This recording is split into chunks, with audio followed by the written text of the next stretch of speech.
Hi, I'm James Fielding, the Executive Director of Design and Development here at S2 Games. So James, tell us what's going to happen to Han now that Strife's coming out. Han is going to continue as is. You know, we've been working on Strife for 2 years. Han has been in development that time. We've actually grown the Han stuff over that time. Han has a permanent place for us, has its own design team, own development team, and they're going to be working on the game as hard as ever. What are your thoughts on the reaction from the community since announcing Strife? It's been incredibly encouraging. You know, in making Strife, we aim to fix a lot of the fundamental issues in the MOBA formula, and for the most part, it was very scientific, very educated decisions, but it's really good to get the validation from the community that they're as excited for the changes that we're doing as we are to bring it to them. Have you worked with your game fans to develop Strife? So, a lot of our experience in developing Heroes of Neurath and getting community feedback there, what kinds of things people like, what resonates with them in these types of games, all of that factored into Strife's development. What are you guys showing here at PAX? We're showing the game. It's a hands-on. We have a Caprice's story. It's kind of a tutorial for the game, but it has some story elements, goes through why she's going to Strife, what she's doing there. There's also an easy bot match, difficult bot match players can play, and our booth has been absolutely swarmed. We've been thrilled with the reception. Can you talk us through the map? Sure. So what we have here is the standard 3-lane, very familiar MOBA-based map. There's some unique map features in Strife that we think differentiate a little bit.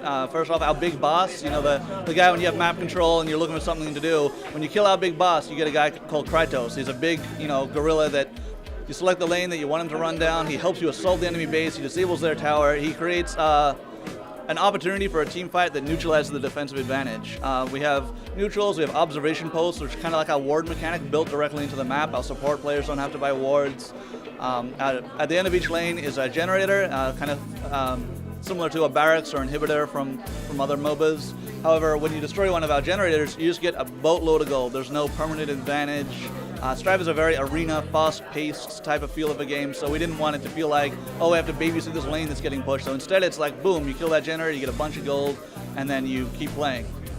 What are some of the challenges from standing out in the crowded MOBA gaming space today?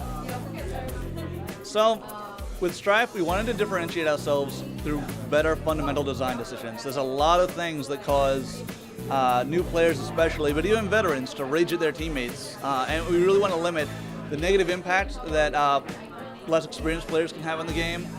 We find that a lot of other MOBAs coming out, they try and change the formula, but they don't quite have the expertise to really know what they're doing, so it affects the way the game is played in unpredictable ways. With Strife, you know, we have the hindsight and advantage of having already developed one of the most successful MOBAs out there. What separates the Strife gameplay experience? So, as we were saying, definitely the reduced toxicity between teammates. A small example of that is when you're in the lane with a teammate and you last hit a creep, you both get the full amount of gold for it. You're not arguing over who gets the last hit. You get to pick your hero before you enter the matchmaking pool. That means every Strife game you play, you're guaranteed to play the hero you want to play. There's less rigidly defined roles, so you don't absolutely need a jungler, need a support, that kind of thing when you go to play. As much as the matchmaking will try and get a good composition of teammates together, even if you end up with 3 carries, you know, ranged attack damage heroes, it's still going to be a good experience because of how we've designed that role in Strife. There's less, oh, I'm bad at the beginning of the game, but I'm good late game. If our team has more carries than you in the late game, you're just going to lose. No. In Strife, that carry is good at 5 minutes in the game, he's good at 40 minutes in the game if he has the goal to back it up.